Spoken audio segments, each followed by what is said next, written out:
Thank you for tuning in to Koppen with Comic. I'm Brian Koppen, and we're here with comic John Field.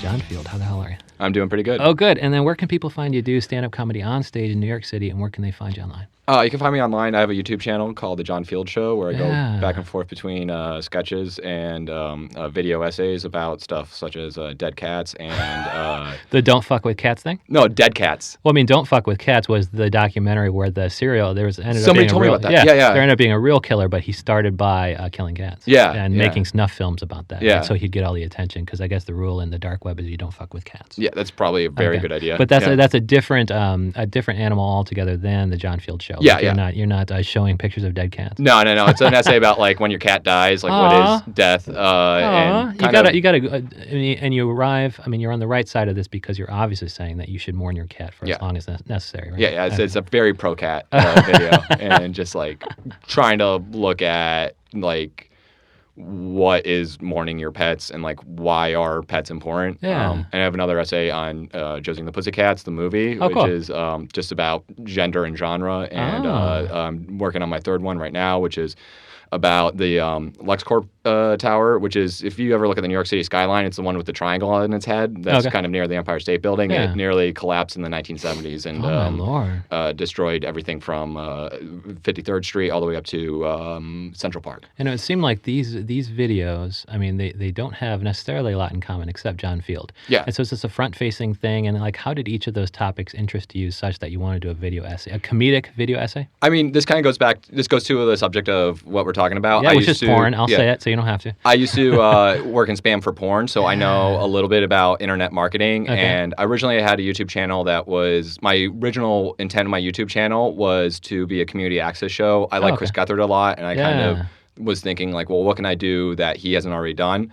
That show, it doesn't really work that well on YouTube, at least for now. So then I started thinking of like, well, what do I know? This sounds very cynical, but I think at least I put a lot of merit and work into it, but you want it to be seen. Right? Yeah, how to kind of negotiate between like what the internet wants and what I like to do. So they like cats, yeah, but you don't necessarily just want to have pictures of cute cats. You want to talk about cat mourning instead. Yeah, the video essays are very big on YouTube right now, and it's kind of like stuff that looks at things critically, whatever it's like movie reviews or just an essay about a cat. And it's got a comedy bent though, right? So even like the thing about the building collapsing, it's going to have comedy in there. Yeah, it's gonna have comedy in there. It's kind of like I use it as a way. I always feel like stand up. I kind of feel is like a lot more abstract than we give it credit to. Like I mean, Louis C.K. is a horrible example to bring up nowadays, but you listen to his... He's a great comic, though. He's a great comic, yeah. And if you listen to his bits, it sounds like there's a through line in that he's connecting everything when it's really kind of arbitrary. He goes like, yeah, you never fuck a monkey, and then that gets him to talking about his wife, and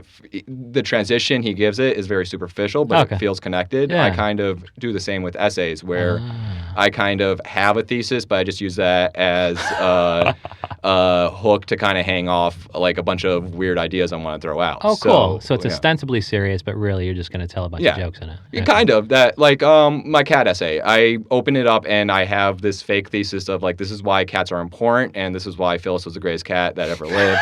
She was my cat, and I loved her a lot. And then I kind of use that to talk about aesthetics of death. Like, I like arty art, pretentious art stuff, and there's these two artists that I consider have opposing points of view, and I kind of stack them against each other inside this essay about cats. Okay. And then I kind of close That's so funny. That's in a cat mourning video. Yeah, it's a cat mourning. And I kind of like, it's kind of fun to kind of feel like you're going all over the place and kind of return back to the original thesis. And who are the two artists? Damien Hirst is a lot more famous. Do you know him? The shark guy, Yeah, the dead shark guy. And the other one is somebody called Mike Kelly. Okay. Do you know him? No. He had a show. He died like within the last 10 years. And he started out his career as a seminal punk rock drummer for Destroy All Monsters. Okay. And then while all these like really flashy kind of consumerist like Jeff Koons, Damien Hirst guys were happening, he was kind of doing the same weird art installations, but also his stuff was a lot more silly and warm, but also a little dark and grotesque. Okay. Like he would both do something where he has this video where he's like smearing his poop everywhere, and he has this other thing where he made a homeless shelter for homeless people that was based on his own home. Oh, cool. And then it gets weird from there because like the original premise, he couldn't do it, and I think he died before he had a chance to execute it. But on the top floor, it was going to be on the top floor was a homeless shelter that looked like his own home. Okay. Underneath it was a secret basement that nobody could get access to, and it was an exact recreation of his childhood home. Okay. And that had a glass floor, and underneath that is a secret cabal dungeon where he was kind of really into hippie Satanist stuff, so he would do his hippie Satanist stuff there. Did he reach the heights of Damien Hirst though? Like, why did you pit them against each other? Did you actually think he was an important artist or not really? Mike Kelly is one of my favorite artists. Okay.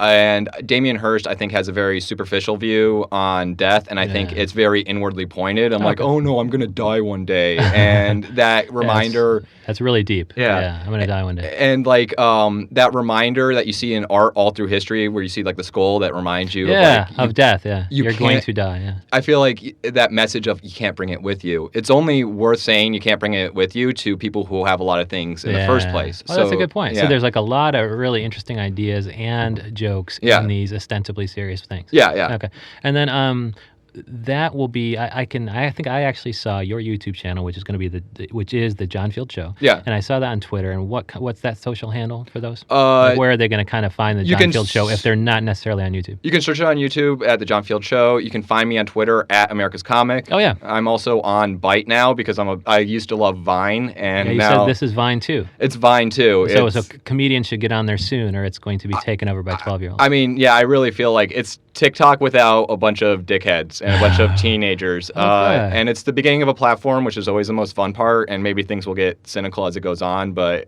if you're a comic, it's super. If you're a comic and you kind of have that little notch in your head that knows how to make a media channel grow, it's a lot less pain in the butt than say Twitter or something like that. Okay. And then are you doing like with your front facing things, are you doing a character, or is it always just you as John Field? I think I just kind of like right now I'm just taking like tweets that did well and kind of adapting it into bites, and also just it's fun thing that was great about Vine, and that's great about this where on YouTube a video will take me 4 months to make, and also I think I kind of skew a little bit more maudlin and grave on my videos that I do, whereas like I have a whole side of me that I think is like really fun and just wants to enjoy stuff, and that's a great platform. That's a great mentality to have for any platform where you just have 7 seconds to get your point of view out. And is Byte only 7 seconds? Byte is 6.5 seconds. Wow. Yeah. And how was that arbitrarily chosen? I think that's what Vine was. Oh, and 6.5? Yeah, and I think it's weird. Like, I mean, I just don't like TikTok, but I think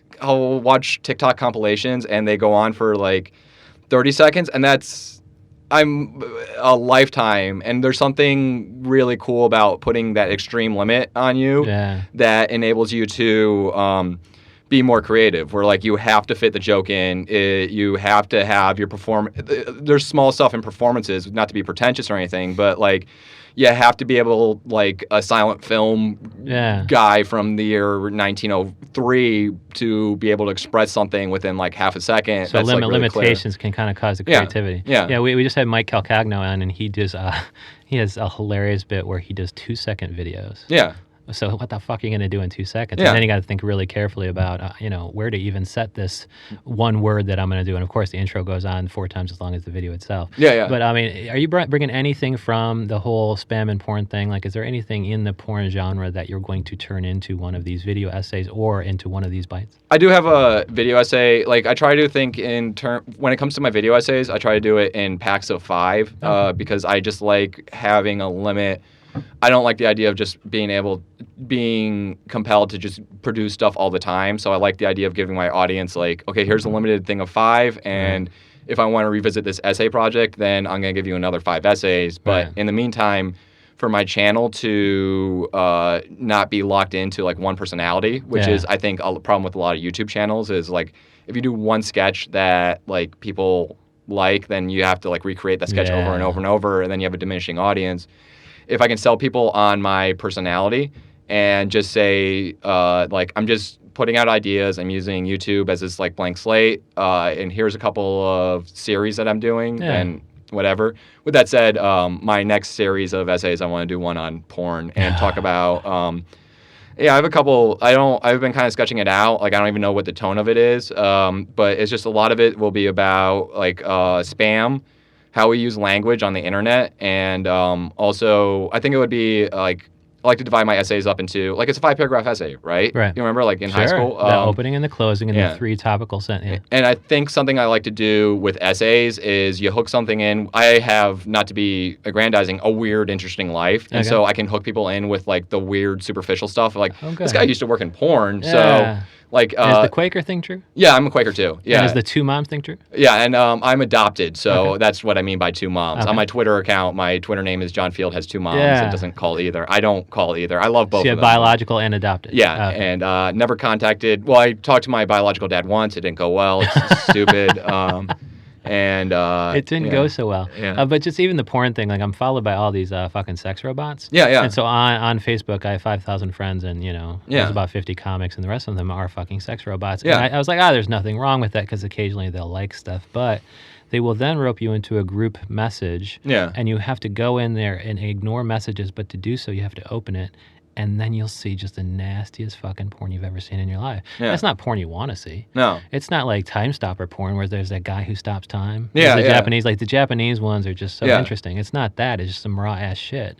And so I guess that's the side effect of being followed by porn robots. Yeah, yeah. So that's kind of one of the marketing things that they're doing to get attention, and then tagging 40 to 45 of their friends to see their sex video. Yeah. And it all gasses up engagement, and all these social media platforms, they have this weird balance where like spam undermines platforms, but it also gasses up the number of engagement on a platform. True. So it makes things look busier, and it has more personality, even if it's not real. Yeah. People wanting to befriend you and then sending you a message immediately. Yeah. So like they're always, a lot of these, they don't want, I wouldn't say they want spam, but also they don't want those numbers to go away. Yeah. It's a weird kind of thing, which means that like Twitter would drag its feet on deleting bot accounts up until I think I would say around 2018. Body counts. What did I say? Body counts? Yeah. What did you mean to say?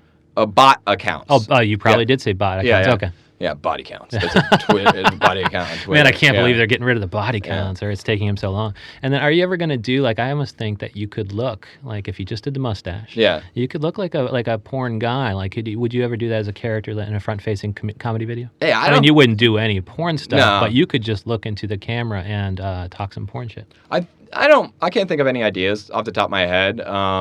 And usually when I make a video as a reflection of like what I learned from doing porn marketing and spam marketing is usually my approach is like the title comes first, because that's the thing that has the most weight on the world of social media that gets shared easily, and then I work my way backwards. Okay. So one of my videos that did really well, that was a sketch called I discovered something perverted about the USA Network logo, which is so that was the title. Yeah, and that sucked me in because I have to see what the fuck was perverted. You have to see what it is, and that's a clickbait title. At least like people are critical of clickbait, but they don't realize that all titles are clickbait. Yeah. And to me, at least as I practice, what I feel like is it's like a setup, and the video itself is a punchline. It's like, here's an interesting premise as quickly communicated, is like in terms of this video, it's like an everyday thing that's a USA Network logo, has a perverted title, and then I'll post it on Twitter or Reddit, and then it kind of gets shared a little bit easier, just because most people don't watch videos. They just, more people read the title than watch the video, so they'll just upclick on the title itself. Wow, and then they'll share it. You are socially engineering. And so if people want to see the John Field Show, they'll go on YouTube and just Google it, I guess, because they're owned by the same company. Yeah. But also they'll probably run across it anyway. Yeah. Because you are socially engineering your titles. Yeah. Okay.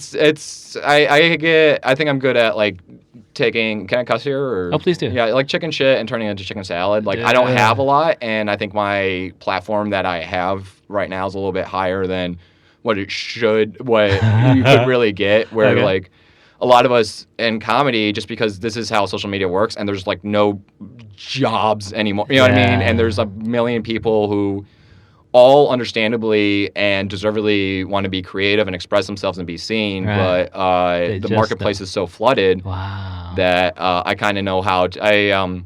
Last year, I kind of these approaches to like social media came from last year where I kind of got burned out with stand-up, and so I kind of took a philosophy of cheat to win, and just using all these kind of I would call them a little slimy marketing things, or just adapting what I know about porn and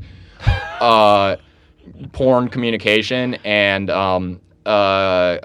just also when I was working spam for porn, these spammers have online communities, and they're still there. Right. So I would go to those online communities, and there's this weird way of talking where if you say your strategy out loud, Google will see you, and then they bounce out your strategy. So people have to kind of talk between the lines and talk. You're talking in code to share the good marketing ideas. Yeah. Gleaned from a career in porn, John Field is coming to the John Field Show, and check him out on YouTube. Yeah. Thanks, John Field. All right, no problem. Yeah. Thank you.